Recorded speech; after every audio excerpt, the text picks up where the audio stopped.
சஷ்டி கவசத்துல ஒரு வரி வருது, ஒரு நாள் 36 கொண்டு. அதாவது கந்த சஷ்டி கவசத்தை ஒரு நாளைக்கு 36 முறை படிக்கணுமா. படிச்சா 7 மணி நேரம் ஆகும். நான் படிச்சிருக்கேன். ஆனா கலியுகத்துல கந்த சஷ்டி கவசத்தை ஒரு நாளைக்கு 36 முறை படிக்கிறதுக்கு நேரம் இருக்காதுன்னு தான் அதுலயே சூட்சுமமாக ரகசியமாக ஒரு விஷயம் சொல்லப்பட்டிருக்கு. முருகனுடைய அருளால் நான் தெரிஞ்சுக்கிட்டேன். அதை நான் உங்களுக்கு சொல்றேன். ரவண பவச ரரரரரரரா ரிவன பவச ரிரிரிரிரிரி, இதுக்கெல்லாம் என்ன அர்த்தம் நான் தேடி தேடி தேடி முருகன் அருளால் தெரிஞ்சுக்கிட்டேன். சரவண பவ முருகனுக்கான மந்திரம். இத 6 முறை சொல்லணும்.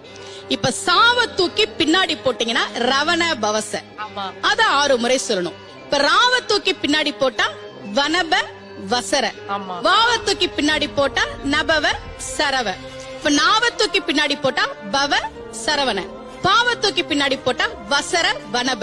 ஒன்னொன்னையும் 6 முறை சொன்னா 6 × 6 36 வரும். இப்படி சொன்னால் 5 நிமிஷத்துல சொல்லிடலாம். கந்த சஷ்டி கவசத்தை 36 முறை சொன்ன பலன் கிடைக்கும்.